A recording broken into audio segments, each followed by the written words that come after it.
It's 10 p.m. Do you know where your children are?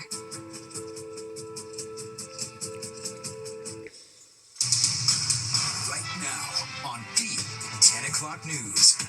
A stunning 180 MGM pulling chips off the table, dropping its bid to open a casino in Yonkers despite already getting through the first round of approval. All right, first, though, some breaking news. A fire ripping through businesses in Hillside, New Jersey. The mayor calling it one of the worst fires in the town's history. This is a live look from Newark Liberty Airport showing the intensity with flames and smoke lighting up the night sky. Good evening. Welcome to the 10 o'clock news. I'm Steve Lacey. And I'm Natasha Verma. That fire just started, and before it started, those who live nearby described hearing the explosions. Let's get right to Kendall Green live at the scene. Kendall, what's the very latest?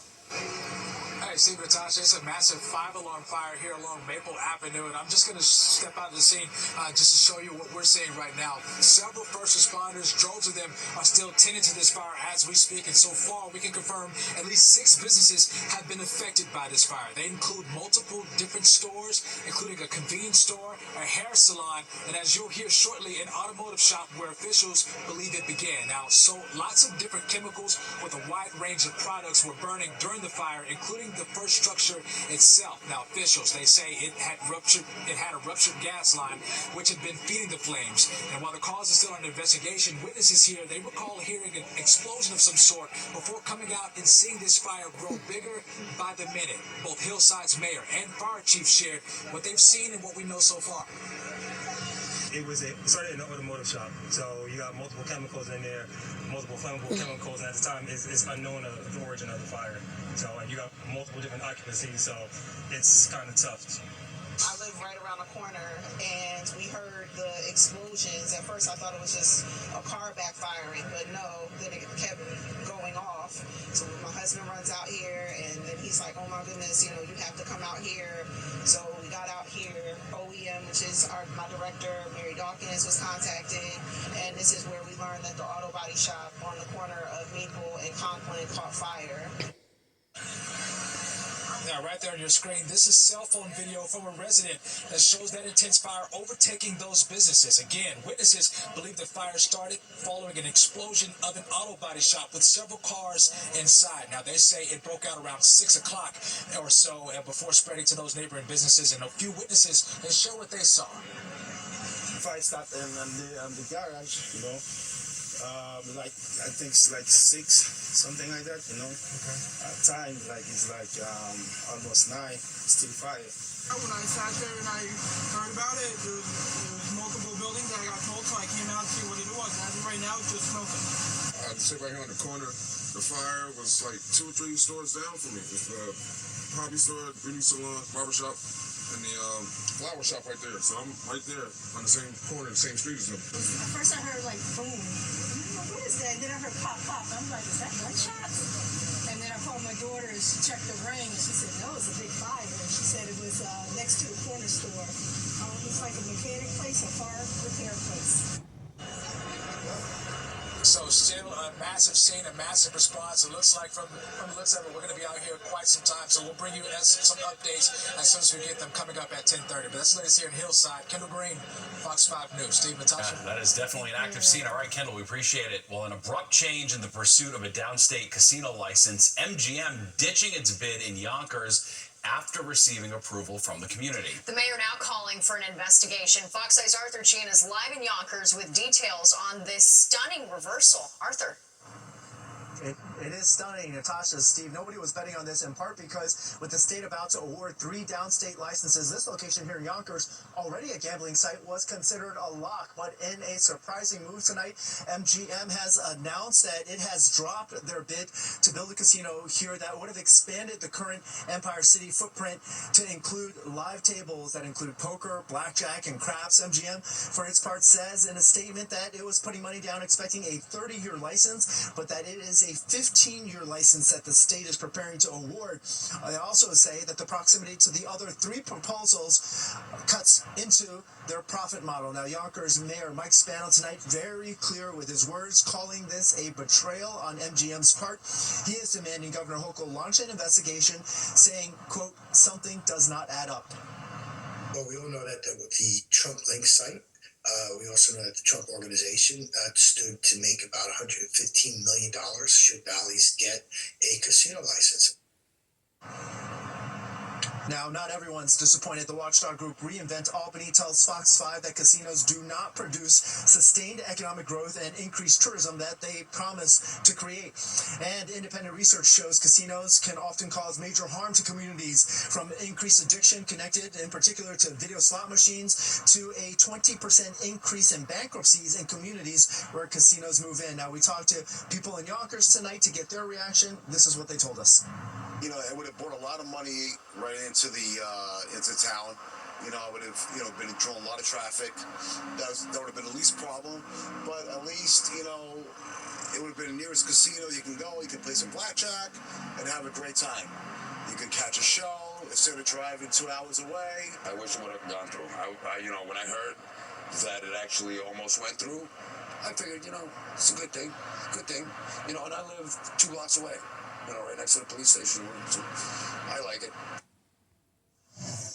Now, Mayor Mike Spano is amongst those tonight, saying this seems to favor the Bally's bid because before there were 4 operators bidding for 3 licenses. With MGM backing out now, that means 3 operators are bidding for 3 licenses. The other 2 would be Steve Cohen's bid for the location next to Citi Field and the Aqueduct Racetrack also in Queens. That's the latest from here in Yonkers tonight. Arthur Chien, Fox 5 News. Steve, Natasha, back to you guys. All right, Arthur, thank you so much. And new details out of the Middle East. The fragile ceasefire between Israel and Hamas is holding, and the remains of 4 more hostages are now back in Israel. All right, Fox 5 Sharon Crowley joins us live in studio, and President Trump delivering a warning to Hamas today, Sharon. Yeah, he certainly did, Steve. The president firm in his choice of words, saying Hamas will disarm or else they will be forced to do so. Today, Hamas returning the bodies of 4 more dead hostages to Israel today. The Israeli military agency had threatened to reduce aid deliveries to Gaza if Hamas did not move more quickly. Now, on Monday, 20 living hostages were released into Israel as part of President Trump's historic Middle East peace agreement. The survivors holding joyful reunions, you can see there, after more than 2 years in captivity in the tunnels of Gaza. The total number of coffins brought to Israel this week is 8. As you can see there, 20 more families are still waiting for closure. We cannot rest and we cannot heal until they're all home. Well, President Trump helped broker the peace deal that included Hamas disarming. The Israeli hostage and Palestinian prisoner exchange comes after a ceasefire agreement between Israel and Hamas that took effect Friday.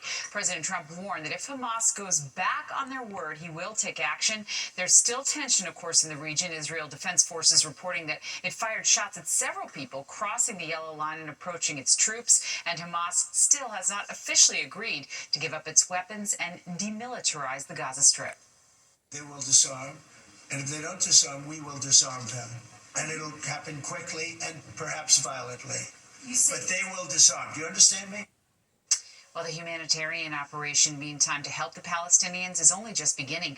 Groups are working around the clock to deliver much-needed aid, but there is a lot of challenges there, and it can be very dangerous. Rebuilding Gaza, we understand, is estimated to cost $70 billion. Steve and Natasha. All right, thanks, Sharon. Day 14 of the government shutdown, and there's no end in sight to the standoff. The latest Senate vote failed to reopen the government as federal workers and members of the military begin missing paychecks or getting partial checks. Democrats trying to force Republicans to extend health care subsidies, but the Republican House Speaker says he will not bring back his caucus to the Capitol until the Senate passes the funding bill. A man who set the Pennsylvania governor's mansion on fire pleaded guilty to attempted murder today. Back in April, Cody Bomber scaled a security fence in the middle of the night and used beer bottles filled with gasoline to set the mansion on fire. Governor Josh Shapiro, his family, and friends were sleeping inside. The hardest part has been trying to explain it to our 4 children and to our nieces and nephews. I've carried with me this enormous sense of guilt. Guilt that doing this job that I love so much has put our children's lives at risk. Bomber also entered pleas to terrorism and dozens of other charges. He will serve 25 to 50 years in prison after agreeing to a plea deal.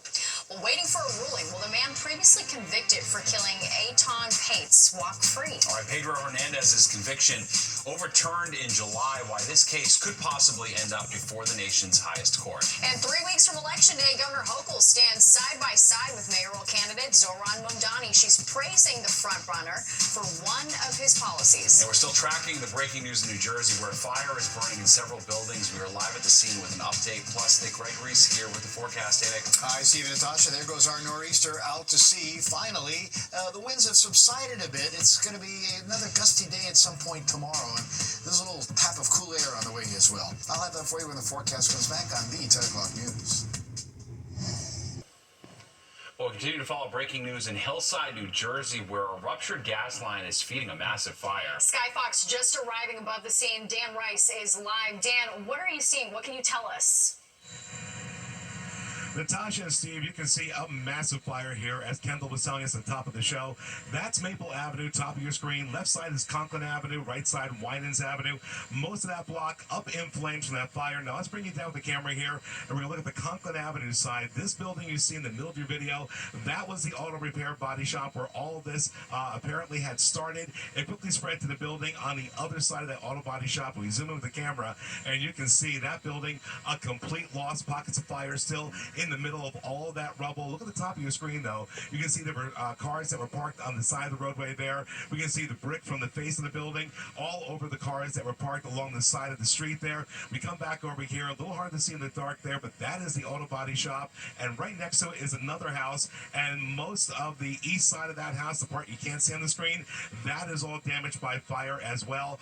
Multiple towns here reporting on this scene. You can see at least 3 tower ladders trying to get a handle on this fire, but obviously a massive incident down here in Hillside. They will be here for a good portion of the night trying to get a handle on that fire, but as you can see from these pictures that we're showing you, it is a large fire. Crews still have a lot of work ahead of them. Steve and Natasha, back to you. Yeah, sure looks that way. All right, Dan, we appreciate it.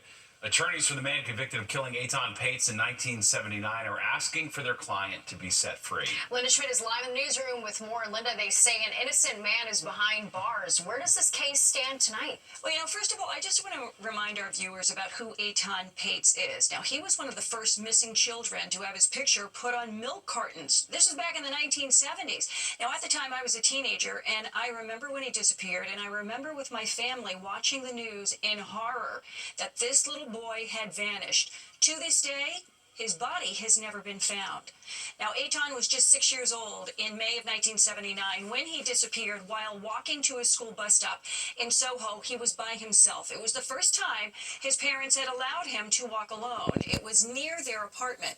Now, this case has haunted law enforcement and many New Yorkers since that time. In 2012, Pedro Hernandez became a suspect. He worked at a bodega near Eitan's home when the child vanished. In 2015, his trial ended in a hung jury, and then 2 years later, he was retried and convicted of kidnapping and murdering Eitan.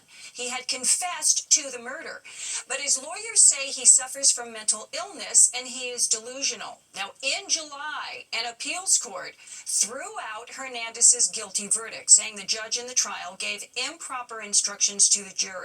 Well, now a federal judge will decide if Hernandez should be set free. We want one of two things: for there to be another trial, or more importantly, we urge the district attorney's office to make a decision to not retry for a third time Pedro Hernandez. Now, today, the federal judge said that she needs a few more days to decide if Hernandez should be released from prison or given a new trial date. Now, I spoke with a criminal defense attorney who is also a former state prosecutor about this case. This case is emblematic of how difficult it is when you have 40 years after an offense has occurred to, gather all of the witnesses up again, if the witnesses are alive, if they're available, if they remember what happened. Memories fade over time. So all of these factors are playing into the decision-making behind the scenes as to whether the DA's office is even able to retry the case if they wanted to. Now, Hernandez is currently 64 years old. The Manhattan District Attorney's Office, by the way, has asked the U.S. Supreme Court to hear its case to restore Hernandez's conviction. Steve and Natasha, back upstairs to you. All right, thanks, Linda.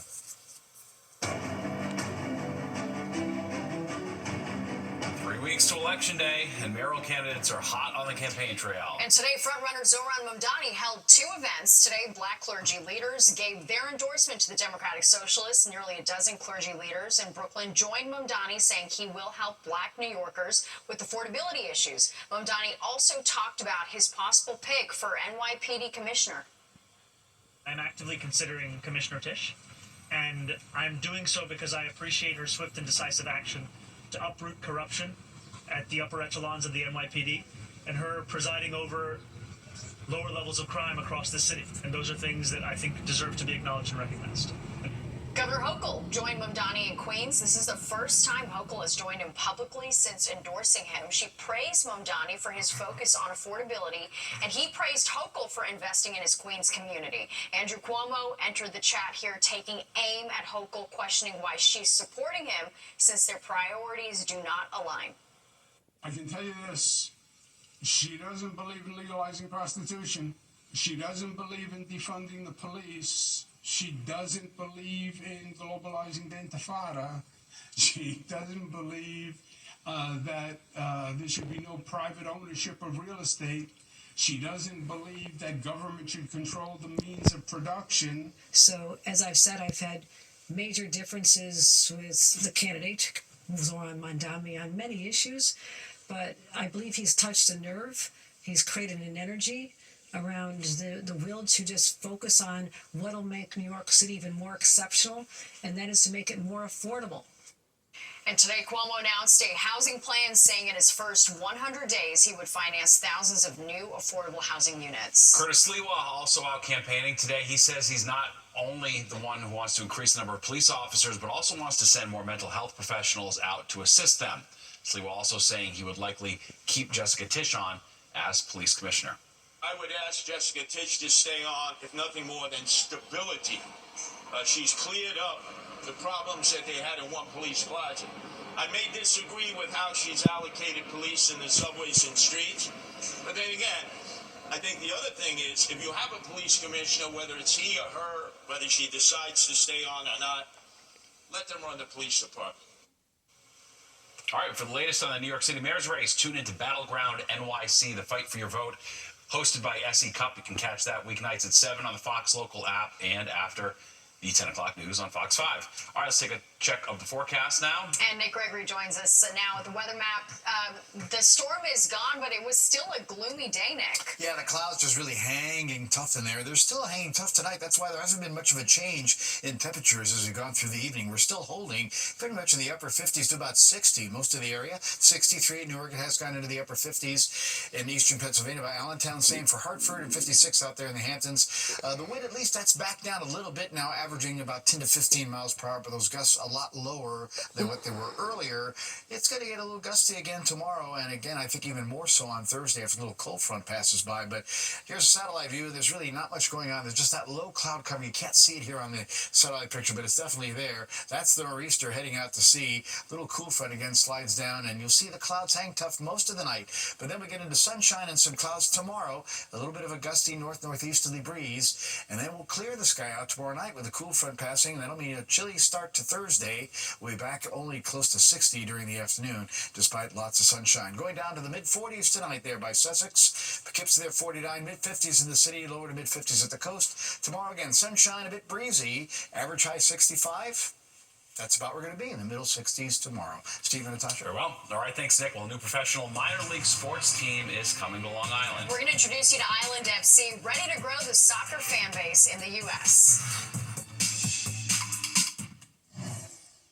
Anna and Kurt for Good Day New York, weekday morning starting at 7 on Fox 5.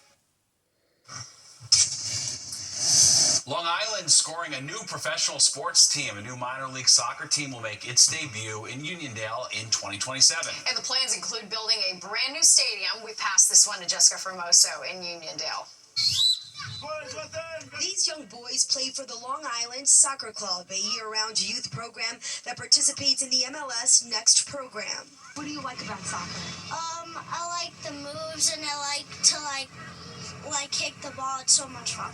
Practice was Tuesday evening at the Mitchell Athletic Complex in Uniondale, a simple field where these 7- and 8-year-olds train and learn new techniques, but soon it will be transformed into the official stadium for the Island FC, a new professional minor league team coming to Long Island to play in the MLS Next Pro League. Long Island is known for its great soccer culture, and it's the perfect place for an MLS Next Pro team.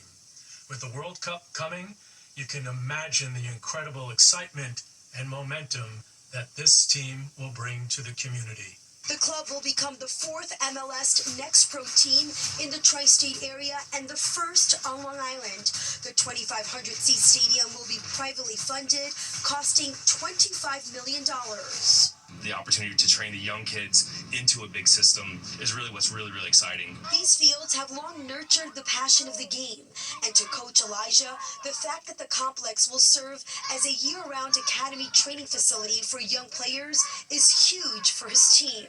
Taking it to the next step, again, it's just changing it to a professional environment for obviously a professional team, but also the young players, giving them that access to what it's like, professional standards at such a young age, and the facilities, the coaching, everything. It's not lost on these boys that they will be using the same facility as professional soccer players. The fact that we're going to get a whole stadium maybe to play on is amazing. I feel good playing on a real soccer field. And we don't know who is more excited, if the young soccer players themselves or their parents, who see this as a great opportunity that could change these kids' lives. It gives them something to grow up and to aspire to. The Island FC will debut in their new stadium in March of 2027. In Uniondale, I'm Jessica Formoso, Fox 5 News. We're following breaking news out of New Jersey where a fire is causing multiple businesses to collapse. That's right, a fire near Newark expected to burn until the morning. We're live from the scene with an update from the mayor. And the mayoral candidates on crime, we're putting a spotlight on where each candidate stands on public safety policies. Home improvement projects are already expensive, and contractors are warning the prices will rise in the coming months. Trump administration tariffs on lumber, cabinets, and furniture start today. Fox 5's Jody Goldberg found out the best time to start a project is now. These new tariffs have officially taken effect, but several lumber yards and kitchen cabinet stores tell us they haven't felt the impact yet. Take a look at the breakdown. 10% now applies to lumber and timber imports. Kitchen cabinets and vanities face a 25% tariff, set to rise to 50% in January. And a 25% tariff on upholstered wooden furniture will increase to 30% unless new trade deals are reached. Contractors say the focus is on getting ahead of these costs by having clients pre-purchase materials or lock in contracts early. But some worry the tariffs could drive up housing costs even more or cause customers to delay renovations. It's not easy to build and develop on Long Island to begin with insurance costs and the price of labor, the price of land. So added uncertainty with tariffs and increase in costs makes it even more difficult. Now, in the short-term contractors we spoke with say they have some inventory, but long-term plan to renegotiate with suppliers and even consider changing materials if necessary. On Long Island, Jody Goldberg, Fox 5 News. We're talking decor vibes and a perfect drink. A new bar feels more like a house party, and it's been named one of the best spots in the world. It's got an amazing name, as we mentioned. We're going to take you inside Schmuck for a drink. Can't wait. And dancing into the holidays. The Rockettes are showing off their kick line ahead of this Christmas season. Plus, Nick is here with the forecast. Hey, Nick. Hi there, and our weather's been sort of dominated with clouds today, but nothing serious. The nor'easter has moved along. We're getting rid of those clouds overnight, and we'll see a pretty decent day tomorrow. I'll have a forecast when the 10 o'clock news returns.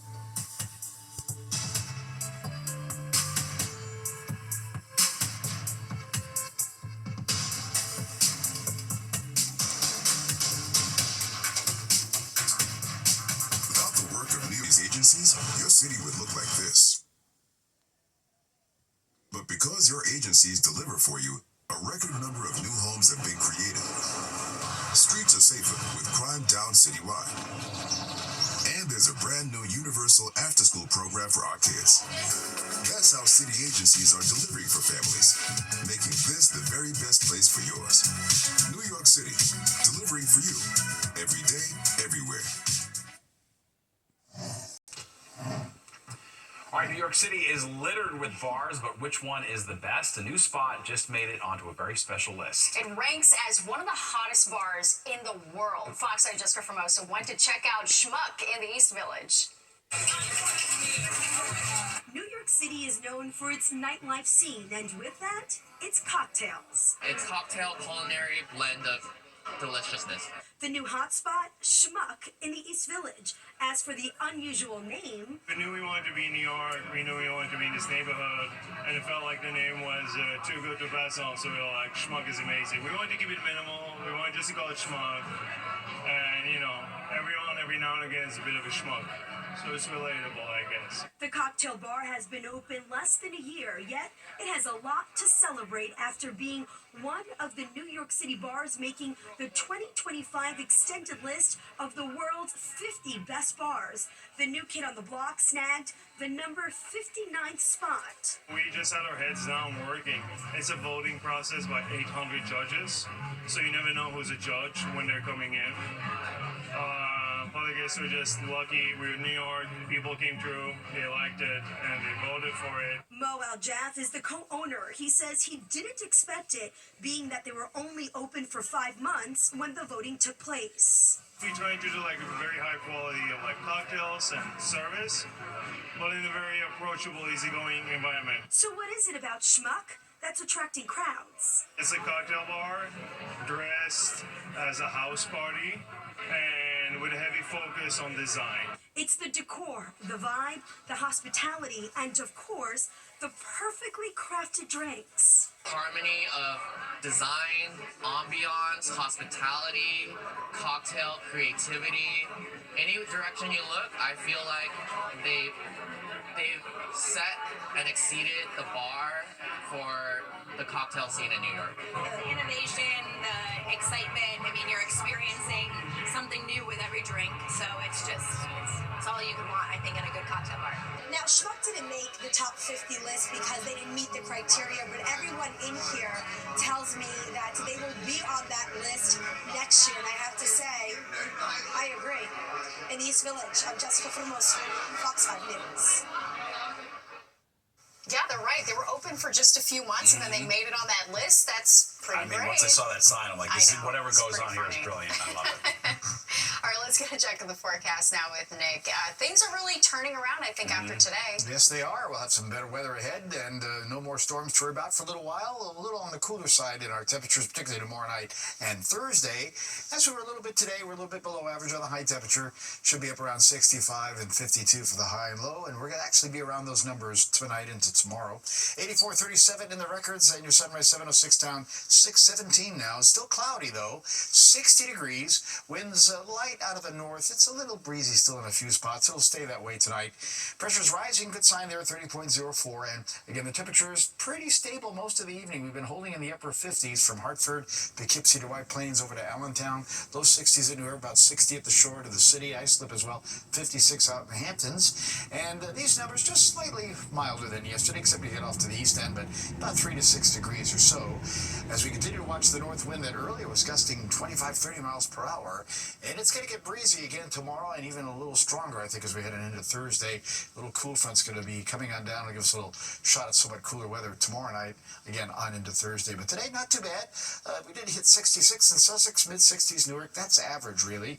A little below that in the city, low 60s Hudson Valley, 50s into Connecticut. Heading into the northeast, mostly 50s to about 60 today. There's 63 Concord, Albany 59, 60s to Washington, D.C. southward, but there's some warmer weather off to the west here. You see some numbers popping up around 70, like Detroit, Cincinnati 75, and then it was 80 or greater Nashville, Columbia, South Carolina on southward. All right, satellite view, kind of look a little closely in here. There's a little gray film. That's the low cloud cover just kind of sitting on top of the city.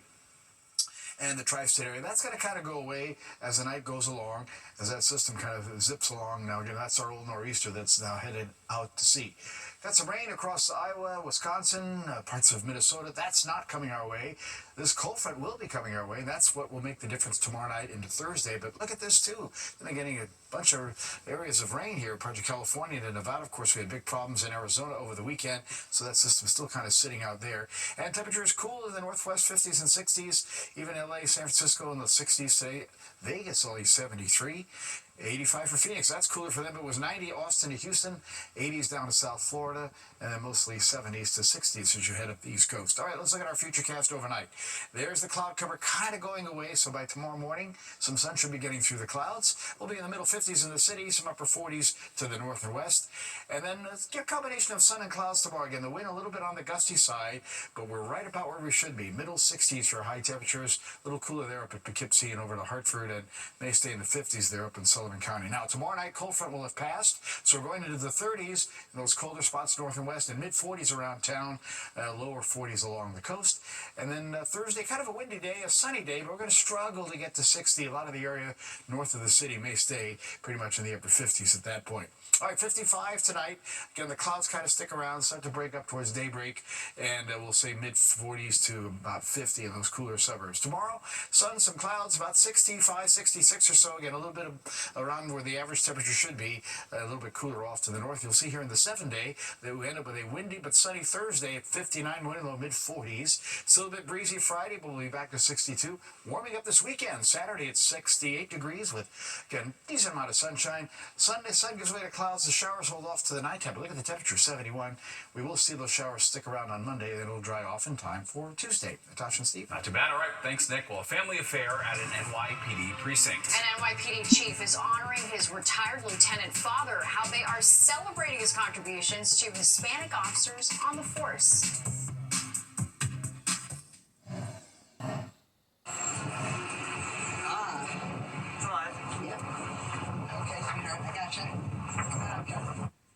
A morning commute takes a slight detour. Some Long Island Railroad riders noticed a bird stuck under the tracks at the Merritt train station. They called the MTA for assistance, and they were able to halt all train traffic so one of the riders could get out and go get the bird. Turns out it was a raven, and it was taken to an animal general in East Norwich, where they will do a full medical evaluation before releasing it back into the wild or sending it off to a rehab facility. All right, well, some sad and surprising news in the entertainment world. Grammy Award-winning R&B singer D'Angelo has died.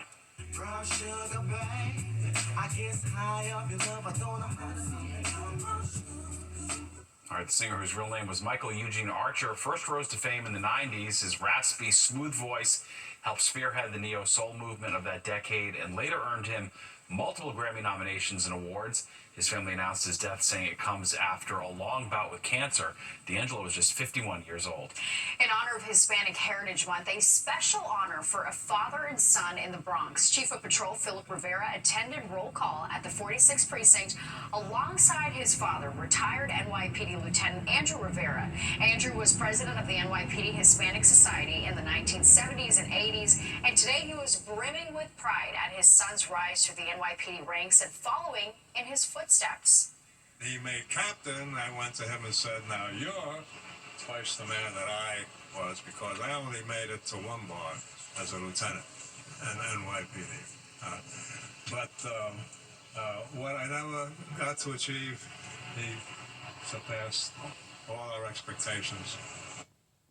Chief of Patrol Philip Rivera says it's important to show pride in your heritage and culture and use it to serve others. Also honored today, NYPD Detective Mia Sotis Familia, who was killed in the line of duty back in 2017. But you can see that dad just beaming with pride. Yeah, nice moment there for sure. All right, there's more of the 10 o'clock news straight ahead. We'll be right back.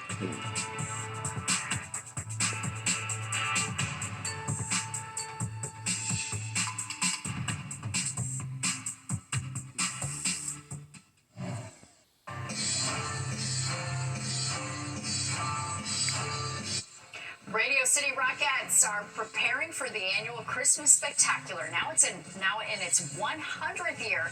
Our cameras caught part of the rehearsals this morning. This year, 10 new Rockettes are part of the show, courtesy of the company's no-fee dancer development program. This year's production opens on November 6th. They have such incredible athleticism to do that. It's always amazing to see. Quite a sight. All right, let's go to Nick now for a look at the weather. And things are getting better, right, Nick? Yes, they are. We're going to be talking about that cloud cover getting out of the picture here by, let's say, before daybreak or so. But until then, it stays cloudy. We'll be in the 40s to about 50 in the northern and western suburbs, about mid-50s in the city, 58 there at Belmar. Tomorrow, a pretty decent day. Sunshine combines with clouds. Can be a bit breezy again as we head to the middle 60s. But that is seasonal for this time of the year. A little windy and cooler Thursday. Only 59 for the high. Morning low 40s. That means 30s in the suburbs. Back to 62 Friday with sunshine. Up to 68 Saturday. Sunday stays great during the day. We hit 71, but the showers come in at night, and they'll probably stick around into Monday as well. Steve, Very well. All right, thanks, Nick. Don't go anywhere. Battleground NYC. The fight for your vote is next at 11 with host SE Cup. And then stick around for Good Night New York with Crystal Young and Ryan Christopher at 11:30. All right, that does it for us tonight. If you missed any part of the 10 o'clock news, you can always catch an encore on our free streaming app, Fox Local. Where you can stream our newscasts anytime. Have a great night. We'll see you tomorrow.